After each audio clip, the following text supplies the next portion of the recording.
Bom dia, boa tarde e boa noite para você que está assistindo esse vídeo aqui. A nossa lição da Escola Dominical dos Jovens. Meu nome é Tiago. Eu sou um dos professores da Escola Dominical junto com o Guto.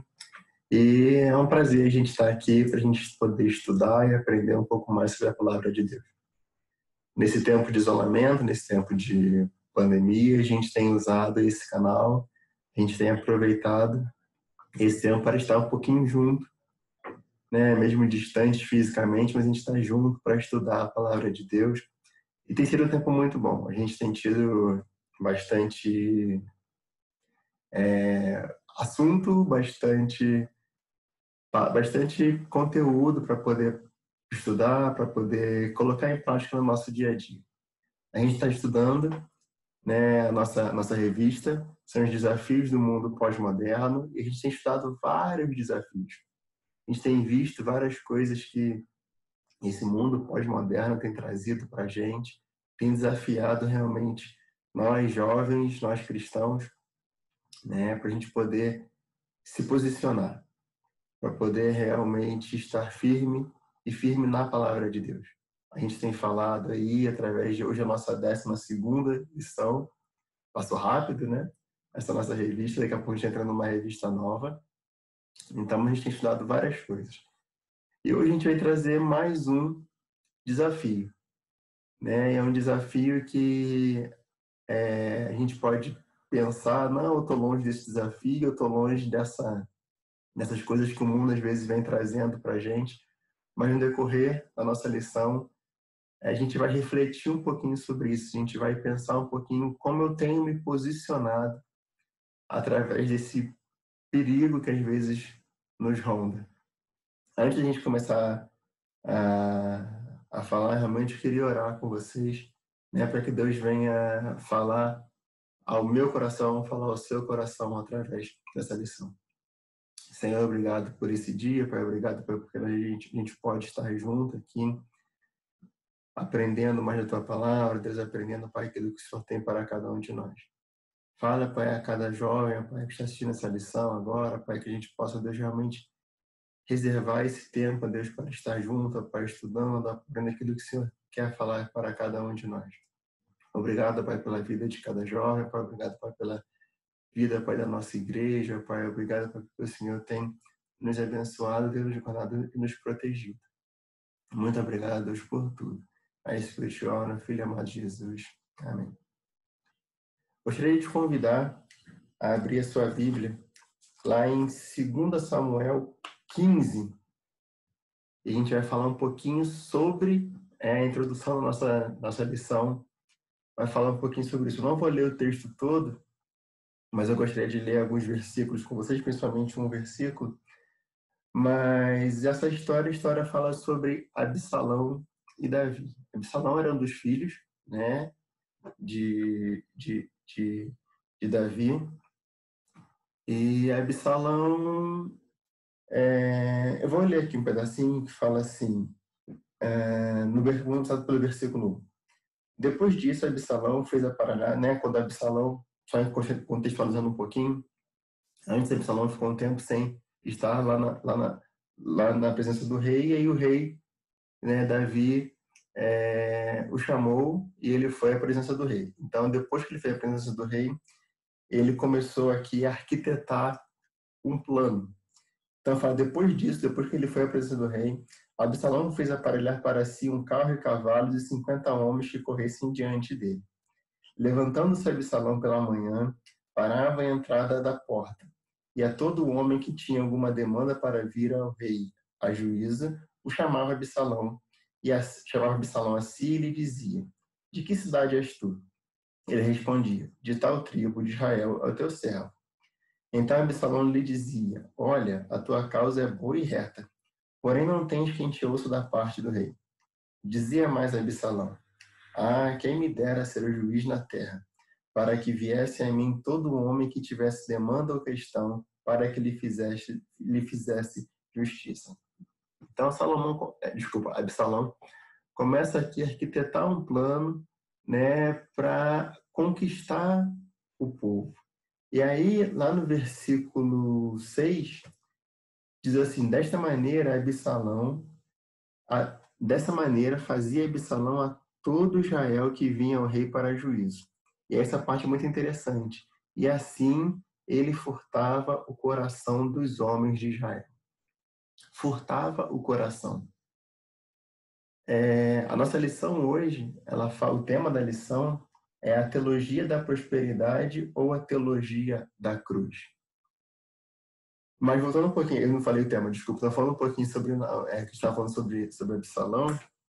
Absalão estava prometendo ao povo algumas coisas, né? E com isso ele ia roubando, que a lição fala, roubando o coração dessas pessoas, né? E a lição coloca algumas coisas aqui, e aí a gente entra no tema da nossa lição propriamente dita. Que fala assim, o autor da nossa lição coloca assim: Absalão se aproveitou da urgência que o povo tinha em resolver as suas causas, da necessidade do povo em ser ouvido sem burocracias, né? Porque, óbvio, para você falar com o rei, você devia ter burocracia, devia ter que marcar o horário, né? Então você tinha diversas coisas ali para fazer, né? Da sede que o povo tinha por encontrar justiça, da ingenuidade que o povo tinha pregando a igualdade social e da simplicidade do povo, né? A igualdade social, ele fala aqui, quando o povo vinha falar com ele, as pessoas sabiam que era filho do rei,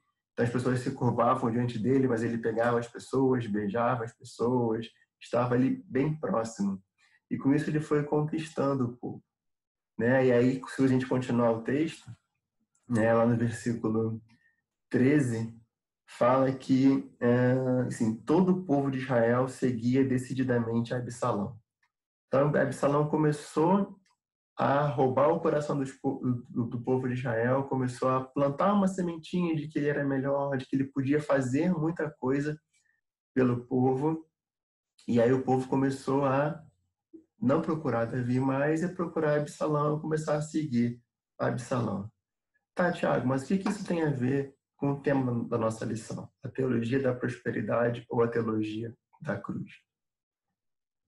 Atualmente, né, a gente vê, né, muitas pessoas que se dizem cristãos pregando uma mensagem que não é a mensagem verdadeira, pregando uma mensagem, né, que querem apenas roubar o coração das pessoas para ter benefícios próprios. Absalão queria ter o benefício próprio de reinar o povo.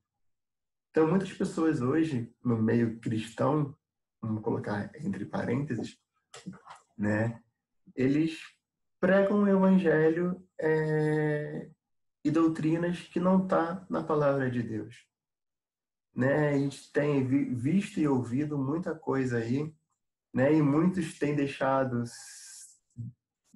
seu coração ser roubado por isso, né? Nessas doutrinas que não estão na Bíblia. Muitos apresentam um Deus que não é o Deus que a Bíblia apresenta para gente, né? E muitos pregam muitos direitos. Você, como cristão, tem o direito disso ou daquilo outro, né? Que muitas vezes nós não, muitas vezes não, que nós não temos também. E pregam também que a gente tem que ter um relacionamento com Deus, um relacionamento utilitário. A revista coloca assim, um relacionamento utilitário com um Deus frágil, um Deus que se você determinar, um Deus que se você exigir, esse Deus vai ceder aos seus caprichos, vai ceder às suas determinações, né? Pregam que a gente só vai ser feliz se a gente for próspero. Pregam que se a gente que a gente tem que se gloriar pelo que nós temos, não pelo que nós somos, né? Pregam esse cristianismo. E a gente vê verdadeiramente, né, que a Bíblia coloca assim, na nossa teologia da cruz, que o cristão só tem que se gloriar através da cruz de Cristo. Só tem que se gloriar por estar na cruz de Cristo. E esse é o primeiro ponto que a nossa lição coloca, né? A cruz é a glória do cristão. A cruz tem que ser a glória do cristão. Lá em Gálatas 6,14, que é o nosso versículo da nossa lição, diz assim, mas Paulo, mais uma vez, né, a gente tem estudado muito sobre Paulo, que ele é um exemplo de cristão realmente que entendeu realmente, né, esse propósito que ele tinha, né, de realmente servir a Cristo, de não se gloriar. Ele abdicou muita coisa, ele podia muitas coisas, mas ele abdicou tudo e ele foi realmente um servo ali de coração, verdadeiramente. Então é um exemplo, a gente tem usado muito o exemplo de Paulo nas nossas lições. Então lá em Gálatas 6,14 diz assim, que ele falando, né, mais longe esteja de mim gloriar-me, senão na cruz do nosso Senhor Jesus Cristo, pelo qual o mundo está crucificado para mim e eu para o mundo.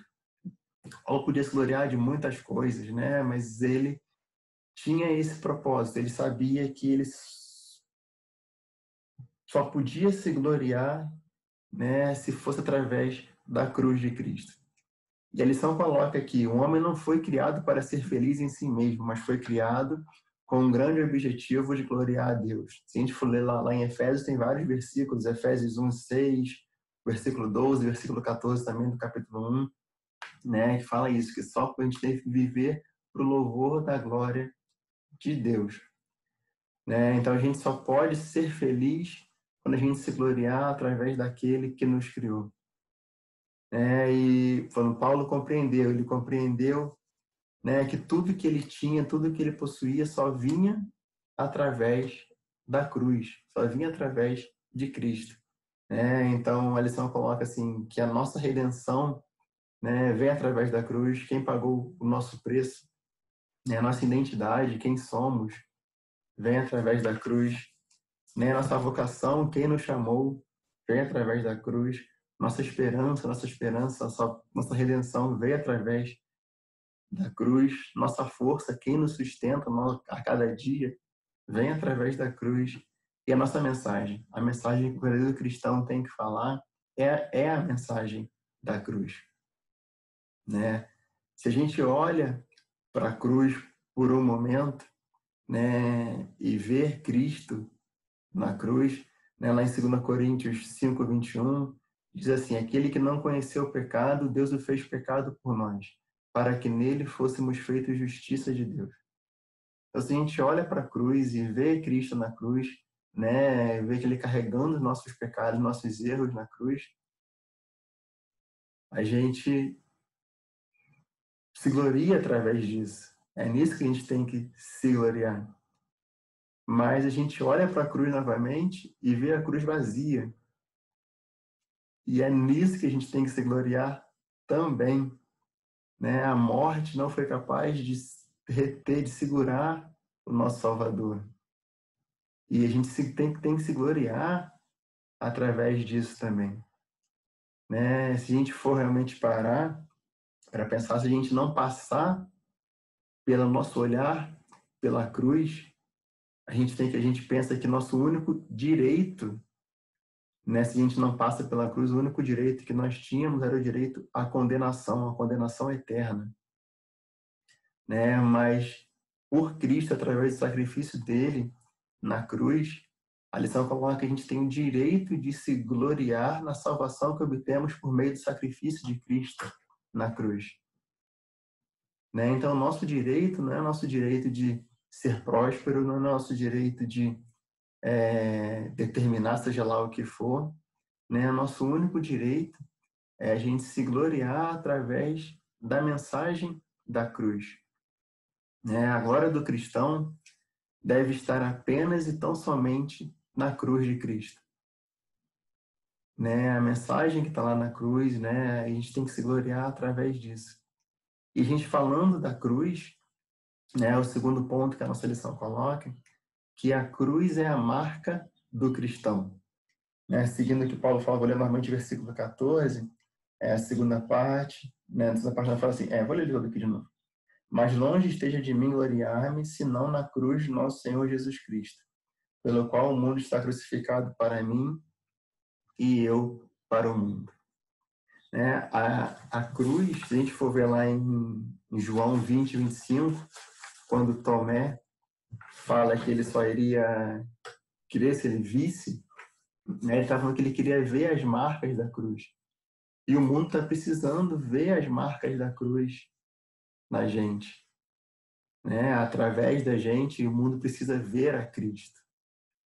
E aí, a lição coloca uma frase que eu achei muito interessante aqui, que fala assim: a cruz deixa marcas profundas e visíveis na vida daqueles que se aproximam dela.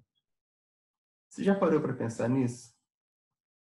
Se a gente se aproxima da cruz, ela deixa marcas profundas e visíveis na nossa vida. Não vão ser marcas físicas, né, igual Tomé pediu para ver.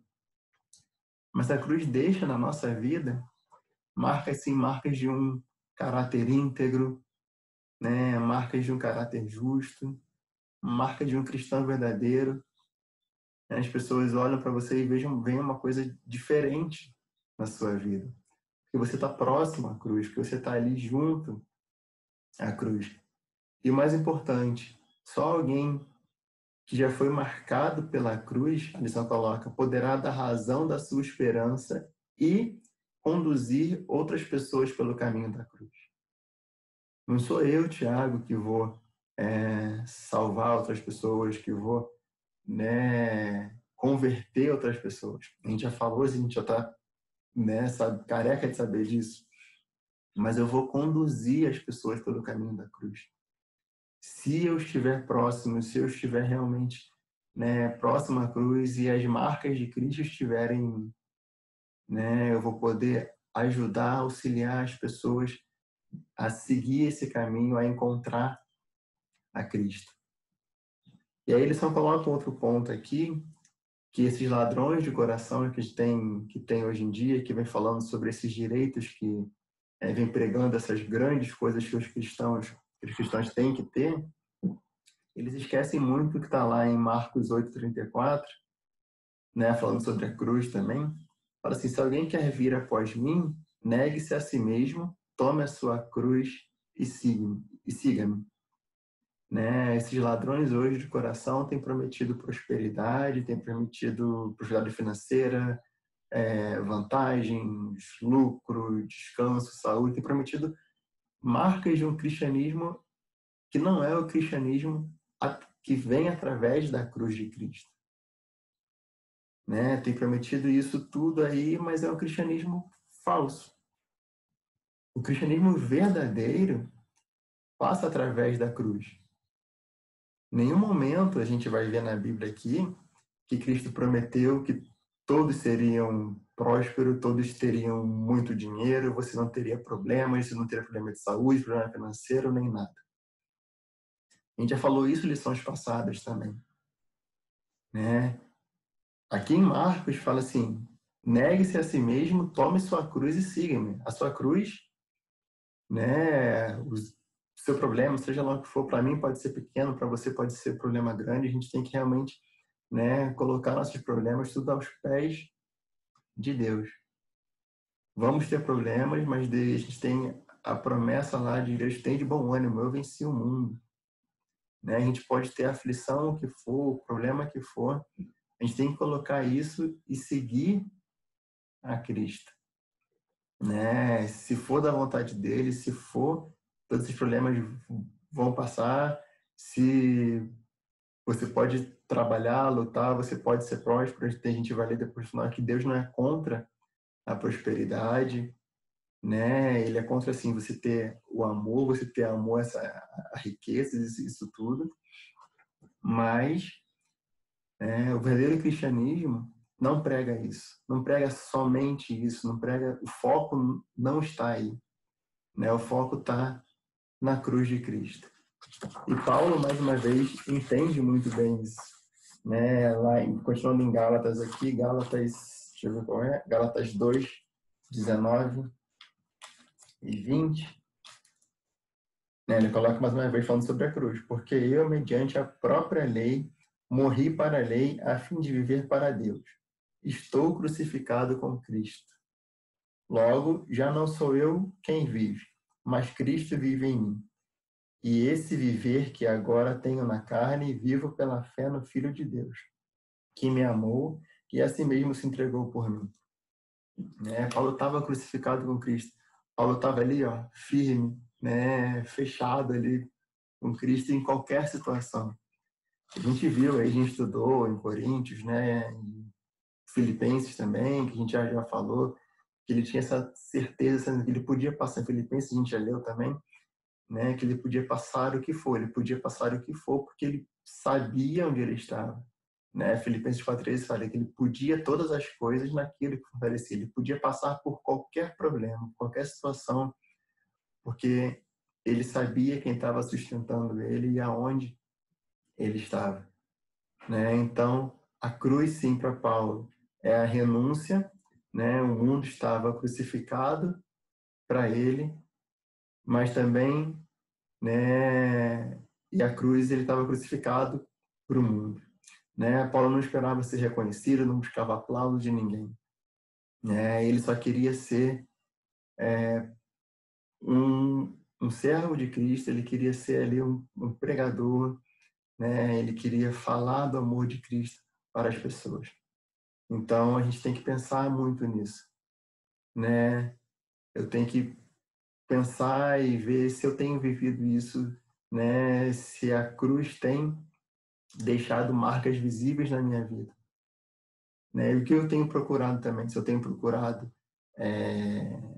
aplausos dos homens, se eu tenho procurado reconhecimento pelo que eu sou realmente ou pelo que eu tenho. E se o que eu sou realmente tem passado através da cruz de Cristo. Tudo que nós temos, já falou, já leu, e tudo que nós temos, que nós somos, tem que passar, deve passar pela cruz de Cristo. E o último tópico da nossa lição aqui fala que a cruz é a mensagem do cristão. Lá em 1 Coríntios, 1 Coríntios 1:18, deixa eu abrir aqui. Passou. 1 Coríntios 1:18. Perdi aqui na minha Bíblia. Mas aqui na lição fala: certamente a palavra da cruz é para nós que somos salvos. Ela é poder de Deus. Só a mensagem da cruz é capaz de transformar a vida, é capaz de transformar famílias, é capaz de transformar essa sociedade que a gente tem falado tanto aí. Uma sociedade com valores tão contrários ao que a gente tem visto na palavra de Deus. Só a mensagem da cruz pode realmente trazer esperança, trazer paz para esse mundo tão desesperado de ouvir essa mensagem. E nós temos essa mensagem. A gente fala, tem muito aquela analogia, se você ganha um presente, você pode repartir esse presente, você tem que repartir. Nós temos a mensagem salvadora, a mensagem que pode curar muitas pessoas. E eu não devo guardar essa mensagem só para mim. E ele só coloca alguns pontos aqui que eu gostaria de ler, falando sobre a mensagem da cruz. A mensagem da cruz não é pessimista, ela é relevante, pois sem ela nós não seríamos salvos. A mensagem da cruz não é ultrapassada, ela é atual, pois é o poder de Deus para os que creem. A mensagem da cruz não é triunfalismo, é realismo, pois devemos estar dispostos a morrer por ela. A mensagem da cruz não é vergonha, é vida. É vida eterna para aqueles que por ela vivem. O cristão é o mensageiro da cruz, e a cruz é a mensagem do cristão. Muitas pessoas hoje em dia na sociedade, quando ouvem falar de Cristo, quando ouvem falar dessa mensagem verdadeira da Bíblia, que a gente falou aqui, elas falam que é uma mensagem ultrapassada, é vergonha Cristo ter morrido na cruz, mas a gente viu aqui vários pontos que não é nada disso. Eu gostei sim desse ponto que eles só colocam que a mensagem da cruz não é ultrapassada, ela é atual. Se a gente para ler, você pode ler a Bíblia 1000 vezes e as 1000 vezes Cristo, Deus vai falar com você de maneira diferente. Você pega um versículo apenas, lê esse versículo um dia, você vai ler daqui a uma semana, daqui a um mês, o versículo vai ser diferente, ele vai falar diferente para você. Então a palavra de Deus, ela é viva, né? Essa mensagem que a gente tem que falar, que a gente tem que pregar, ela é uma mensagem viva. E nós somos os mensageiros dessa mensagem, né? Nós somos os verdadeiros mensageiros dessa palavra viva, que pode transformar vidas, como transformou a minha, como transformou a sua. Ela pode transformar a vida de muitas pessoas. E aí a última frase que a lição coloca aqui, que eu achei muito interessante, é: não existe pastor sem cruz, não existe missionário sem cruz, não existe cristão sem a cruz. Nós não existimos sem a mensagem da cruz, nós não existimos, o verdadeiro cristão não existe sem essa verdadeira mensagem da cruz. E aí a gente volta e a gente para e pensa: eu tenho vivido essa mensagem? Né? Eu tenho vivido, não, a mensagem não, eu tenho pregado a mensagem, eu tenho vivido realmente, né, a cruz? Ou eu tenho procurado aí, né, a teologia da prosperidade, tenho procurado essas doutrinas novas que têm surgido aí, né? A gente tem realmente a verdadeira mensagem para falar para o mundo, para resgatar as pessoas, para tirar essas pessoas desses ladrões de coração que têm pregado tanta coisa, né, que tem conquistado tantas pessoas com essa mensagem errada, né, falando que a gente tem que determinar, que você tem direito a muita coisa, e o nosso único direito, né, que a gente tem é a única glória que a gente tem através da cruz de Cristo, dessa mensagem verdadeira, né, que a gente tem que falar, que a gente tem que pregar. Então temos que estar firmes, sim, temos que estar firmes na palavra de Deus para poder levar essa mensagem. E aí a gente fala, a gente sempre bate nesse ponto, para estar firme através da leitura, através do conhecimento, através da comunhão, né, com Deus, da nosso devocional diário com Deus, para a gente poder levar essa mensagem, para a gente poder estar firme, forte, para poder levar essa mensagem para aquelas pessoas que necessitam. E para a gente também, para a gente estar, né, firme aí, se ouvir alguma doutrina, se ouvir alguma coisa, para a gente não ser levado, né, não achar que isso vai ser a solução. Né? A nossa solução está aqui, na palavra de Deus. A gente tem que estar firme aqui. Ok, pessoal? Espero que tenha sido útil para vocês, né, como foi para mim. Ok? Fiquem com Deus e até a próxima lição. Grande abraço.